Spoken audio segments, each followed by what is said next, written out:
बताते हैं कि कोटि जन्म तन भर मत होगे, कुछ नहीं हाथ लगा रे। जैसे आदरणीय नानक साहिब जी के पूर्व जन्मों की कथा बताई है। सतयुग में ये पुण्यात्मा राजा अम्बरीश थे और इतने धार्मिक व्यक्ति थे, ऐसे धार्मिक राजा थे। कहते हैं इनके राज्य में जितना इसका क्षेत्र था, बकरी और शेर एक ही घाट पर पानी पीते थे। यानी उसकी भक्ति की कमाई से प्रत्येक प्राणी में अहिंसा खत्म हो गई थी। और एक बार ये जिसने सिद्ध ऋषि मानते थे दुर्वासा जी ने जाके उनके साथ ज्ञान संवाद किया था और अपने ज्ञान को उनके ऊपर थोपना चाहा था बाई फोर्स। और राजा अम्बरीश ने पहले तो उनके सामने हाँ भर ली, लेकिन अपनी क्रिया वो कर रहा था वही करता रहा। नेक्स्ट टाइम जब वो आया दुर्वासा को फिर वही क्रिया करते हुए राजा को देखा तो गुस्सा हो गया वो। उसने सुदर्शन चक्कर से शीश काटने के लिए, अम्बरीश को मारने के लिए सुदर्शन चक्कर छोड़ दिया। अब वो सुदर्शन चक्कर राजा अम्बरीश पर अटैक ना करके वापस दुर्वासा की तरफ मुड़ गया उसी को मारने के लिए। अब दुर्वासा भाग लिया, सिद्धि से उड़ गया। पहले शिव जी के लोक में गया, शिव जी ने कहा भी मेरे बस की बात नहीं, तू यहां से निकल। फिर ब्रह्मा जी के पास गया, ब्रह्मा जी ने भी हाथ जोड़ दिया, भाई ये मेरे बस का नहीं है, तू निकल यहां से, मुझे मरवाएगा। अब विष्णु जी के पास इसलिए नहीं जा रहा था क्योंकि राजा अम्बरीश विष्णु जी के पुजारी थे। आखिर में उसने वहां जाना पड़ा। जब भगवान विष्णु जी के पास वो पहुंचा तो सुदर्शन चक्र 10 कदम नीचे रुक गया हवा में। तब विष्णु जी ने पूछा कि बोल भाई ऋषि जी, क्या गुस्ताखी कर दी तूने, सुदर्शन चक्र क्यों तेरा पीछा कर रहा है। उसने फिर सारी कहानी बताई, जी ऐसे ऐसे मैंने राजा अम्बरीश के साथ बदतमीजी कर दी। विष्णु जी ने कहा कि उसी के पास जाओ, वो अक्षमा करेंगे तो तेरी माफी होगी, मैं नहीं कर पाऊंगा। अब अब दुर्वासा वहां बैठ के विष्णु जी के चरणों में, हे भगवान, उसको इतनी संतुष्टि तो होगी थी दुर्वासा को कि यहाँ आने से ये रुक गया, खड़ा हो गया, दूर तेरे पे असर नहीं कर पा रहा। तो कहता है भगवान मुझे आपके शरण से कहाँ भेज रहे हो, मुझे मार डालेगा ही। तो विष्णु जी ने कहा मैं नहीं कुछ कर पाऊंगा, चरण उसके पकड़ जाके अम्बरीश के। तो और चारा ना देखा, चल पड़ा। एक बार पीछे देखा, आगे न बाजे। राजा अम्बरीश के चरणों में जाकर कहा मुझे माफ करो। राजा अम्बरीश ने वो सुदर्शन चक्र हाथ में पकड़ लिया और शांत करके उसका दे दिया, ले तेरी तोब है। और भक्ति का मार्ग न्यारा है, ये सिद्धियां विद्यां ये तो बच्चों के खिलौने हैं। तो इतना विद्वान था और ऐसा भक्ति युक्त था वो प्राणी। अगले जन्म में वो राजा अम्बरीश राजा जनक हुए और राजा जनक के समय भी उस जीवन काल में उसने हजारों की संख्या में यज्ञ किए। और जिस कारण से बहुत से जहां वो यज्ञ किया करते वो तीर्थ भी प्रसिद्ध हैं। और एक सुखदेव नाम के ऋषि थे, माँ के गर्भ से बैटरी चार्ज थी उसकी पिछले जन्मों की, बाहर आती आकाश में उड़ के चला गया था। पिता माता के मुख भी नहीं देखा था और गुरु धारण नहीं कर रखा था उसने। भगवान विष्णु ने उसको अपने लोक से वापस कर दिया था कि तू निग्रह है, गुरु नहीं है तेरा, गुरु बना। भगवान विष्णु ने कहा था सुखदेव ऋषि को कि राजा जनक को गुरु बनाओ। अब वो बाल ब्रह्मचारी राजा जनक गृहस्थी सुखदेव ऋषि के सामने एक समस्या उत्पन्न होगी थी कि भी मैं तो बाल ब्रह्मचारी और त्यागी और वैरागी सन्यासी ये गृहस्थी को कैसे प्रणाम करूंगा। इस काल ने हमारे कई बंधन बांध रखे हैं ताकि वो भक्ति ना कर ले। मान बड़ाई सबसे बड़ी दुश्मन है इस प्राणी की। कबीर साहब कहते हैं राज तजना सहज है, सहज त्रिया का ने, और मान बड़ाई ईर्षा दुर्लभ तजना ये। अरे इनके तुझे बिना भगवान नहीं मिल सकता। कहने का भाव ये है, अंत में उसने राजा जनक से दीक्षा लेनी पड़ी। दास जो आज के सत्संग में जो सिद्ध करना चाहता है कि ऐसी पुण्यात्मा राजा जनक, ऐसा भक्ति युक्त एक सन्यासी ने चरणों में माथा टेका और शेष बनना पड़ा। और फिर वो क्या हुआ, कैसे चलता है ये काल हमारे को। जब पुण्यों से युक्त राजा जनक शरीर छोड़कर विमान में बैठकर जा रहा था, रास्ते में एक नरक था। उस नरक के अंदर 12 करोड़ आत्माएं उसमें अपना दुख भोग रही थी, हाहाकार मचा था। अब संत साधु दयालु होते हैं। राजा जनक ने उन पायलटों से कहा कि विमान रोको, ये रोने की आवाज कहां से आ रही है, पता करो। तो उन्होंने बताया कि जी यहाँ एक नरक है, इस नरक में अपने पापों का भोग भोग रही हैं सभी आत्माएं। तो राजा जनक ने कहा कि इनको छोड़ दो, इनका दुख मेरे से देखा नहीं जाता।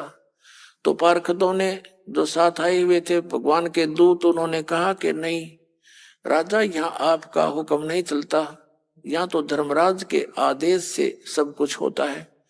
तो उन्होंने कहा कि धर्मराज से मेरी बात कराओ, अन्यथा मुझे भी यहीं छोड़ दो।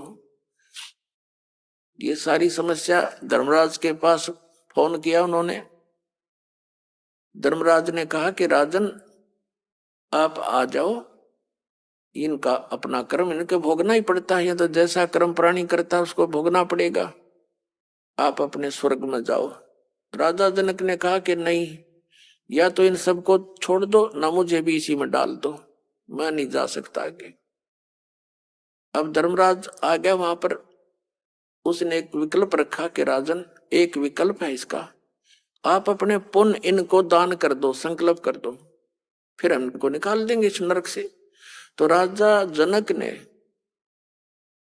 अपने 50% पुण्य उनके निमित्त कर दिए। अब वहां से वह सभी आत्माएं निकाल दी और स्वर्ग में राजा जनक के साथ भेज दी।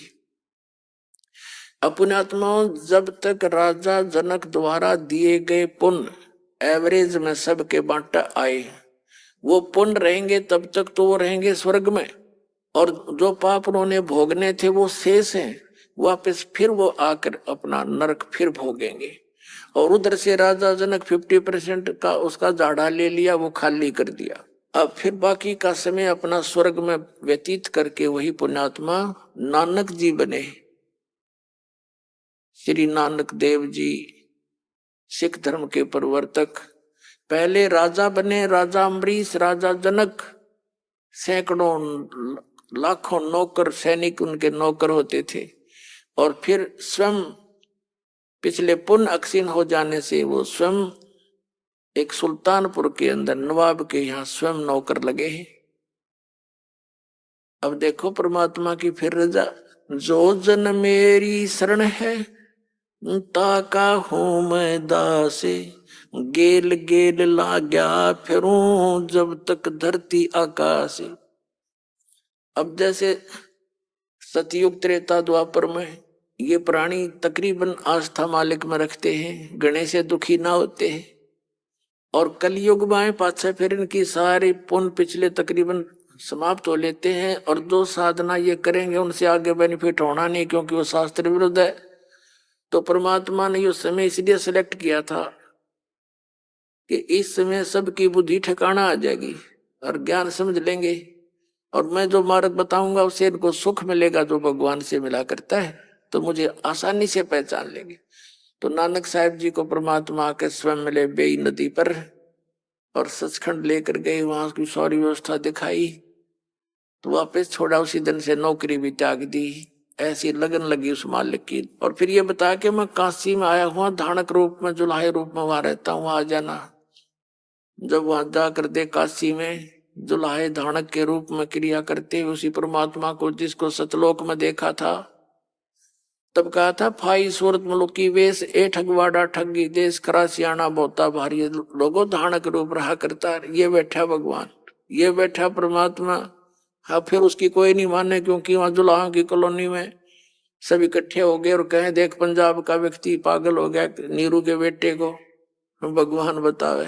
फिर परमेश्वर ने कहा कि भक्त अब कोई फायदा नहीं इनको कुछ कहने सुनने का, आप अपनी भक्ति करो। 12 वर्ष तक नानक साहब जी डंडोरा पीटते रहे, देश प्रदेश में जा जाकर ऋषि महर्षियों के साथ उन्होंने उनके छक्के छुड़ा दिए ज्ञान के आधार थे, लेकिन वो ढीठ माने नहीं और ना जनता को मानने दिया। उस समय नानक साहब के बहुत कम शिष्य थे, बाद में फिर धीरे धीरे उनकी कृपा होती रही। ये सिख समाज एक बहुत विस्तार के साथ हो गया। 600 वर्ष के अंदर ये सारा कुछ इतना प्रफुल्लित हुआ। तो परमात्मा अब इसी प्रकार हमें याद दिलाते हैं, कोट जन्म तन भरमत हो गए, कुछ नहीं हाथ लगा रे। अब कुकर सुकर खर रे कौआ हंस बगारे। अब इसी कंसेप्ट को क्लियर करने के लिए पुण्यात्मा आपको एक प्रमाण दिखाते हैं। ये जिस पुण्यात्मा की भांग उतर गई होगी इस ज्ञान के सुनंत है, ये भी इतनी देर का जो सत्संग आपको किया गया है, इस आत्मा के ऊपर चोट लगाई है ताकि यू होश में आ जाए, थोड़ा इस ज्ञान को सुन ले। और जब तक ये थोड़ी सी नशा नहीं उतरता, इतने सतर्क नहीं होती, और यहाँ बैठा बैठा भी इधर उधर के तगड़म बगड़म लगाए रहता है, वहां नो करना था, वहां ऐसे करना था, पता नहीं क्या हो रहा होगा। तो यहाँ इस ज्ञान से वो खत्म होंगे पहले तो, जो मन भ्रमित करता है। अब ये ज्ञान अंदर समाएगा, आपके अंदर जाएगा तो तभी तो ये अपना काम करेगा। अब आपको एक ऐसा इतिहास दिखाते हैं, आपका कलेजा हिल जाएगा। जो साधनाएं तो आप कर ही नहीं रहे हो, जो इन महापुरुषों ने साधनाएं की उसके बाद इनकी ये ब्रह्मटी हुई। और अब कलयुग में तो वो भक्ति भी को नहीं जो वेदों अनुसार हुआ करती थी। तो आज के जो मार्गदर्शक हैं वो बिल्कुल ज्ञानहीन और भक्तिहीन प्राणी हैं। उनके पास कोई भक्ति नहीं, ना कोई ज्ञान है। तो उनके बताए मार्ग से जो साधना करें, अपना जीवन नाश करें। आपको दिखाते हैं एक महावीर जैन की कथा। ये महावीर जैन जी जो जैनियों का 24 में तीर्थंकर माने जाते हैं, ये कौन थे और जैन धर्म के प्रवर्तक कौन थे? श्री ऋषभ देव जी, वो प्रथम तीर्थंकर हैं। उनको आदिनाथ भी कहते हैं। ऋषभ देव के पोते थे मारीची, भरत के पुत्र राजा थे ऋषभ देव जी। इनको परमात्मा मिले थे स्वयं जाकर के। जैसा वेदों में विधान है कि वो परमात्मा सतलोक से चलकर आता है, अपनी अच्छी आत्माओं को मिलता है, अपने रूप को सरल कर लेता है, क्योंकि वहां तो बहुत तेजों में रूप है मालिक का, मनुष्य सदृश है। तो इसी अपने लीला अनुसार ऋषभ देव को मिले थे। ऋषभ देव जी को ज्ञान कराया, सत्संग सुनाया। ऋषभ देव जी प्रेरित हो गए, भगवान के लिए तड़फ गए एकदम, क्योंकि पिछले संस्कार प्रबल थे। लेकिन परमात्मा की बात को स्वीकार ना करके अन्य ऋषियों से जो ज्ञान वो परंपरागत सुना करते, उसी के आधार से घर से निकल गए अपने बच्चों को राज दे करके। और वैसे ही लोकवेद के आधार से 1 वर्ष तक तो वो निराहार रहे, यानी बगैर कुछ खाए पिए। फिर 1000 वर्ष तक तप किया, घोर तप किया। और फिर जब साधना संपूर्ण की तो प्रथम धर्म देशना कहते हैं दीक्षा। तो प्रथम दीक्षा अपने पोते भरत के पुत्र मारीची को दी। और वही मारीची आगे चल के 24 में तीर्थंकर महावीर जैन हुए। तो जो ऋषभ देव जी जैसी साधना करते थे, कुछ वेदों का आधार था, ओम नाम था, हठ योग ये काल की प्रेरणा थी, उसके करने वाले प्राणी पर भी कितने कष्ट आए। इंद्र कुबेर ईश की पदवी, ब्रह्मा वरुण धर्मराया, विष्णुनाथ के पुर को जाके तो फिर भी वापस आया। अब देखो, आओ जैन धर्म को जाने, एक पुस्तक है, ये इन जैनियों के द्वारा ही लिखी गई है।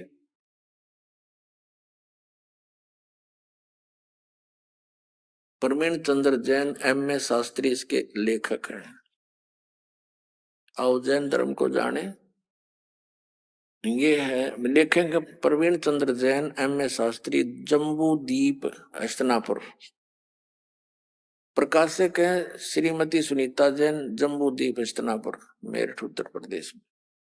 मुद्रिक है ये Dhirendra Jain, new Rishabh offset printers, Meerut. अब इसके हम 293 से शुरू करेंगे। यहाँ 293 पृष्ठ है ये प्रश्न उत्तर लिखे हुए हैं। श्री महावीर भगवान के अन्य कौन कौन से नाम हैं? उत्तर दिया है अन्य 5 नाम हैं, वीर, अतिवीर, सम्मति, महावीर, MM। वर्तमान। अब हम आगे आ जाएंगे 294 पृष्ठ पे। आओ जैन धर्म को जाने। महावीर भगवान के जीवन का कथन कहां से आरंभ होता है? उत्तर पूर्वा नामक भीड़ की पर्याय से, यानी मारीची से पहले ये एक पूर्वा नामक भील था। पूर्वा भील कौन था? उसने क्या किया? पुष्कलावती देश की पुंडरी कीणी नगरी में वो भीलों का राजा था। उसने सागरसेन मुनिराज से मद मास मधु का त्याग व्रत लिया था, जिसे जीवन पर्यंत पालन किया। श्री महावीर भगवान का जीव पूर्वा भील की पर्याय से कहा गया? पूर्वा नामक भील के जीवन को पूरा करके कहा गया, पहले 100 धर्म स्वर्ग में एक सागर की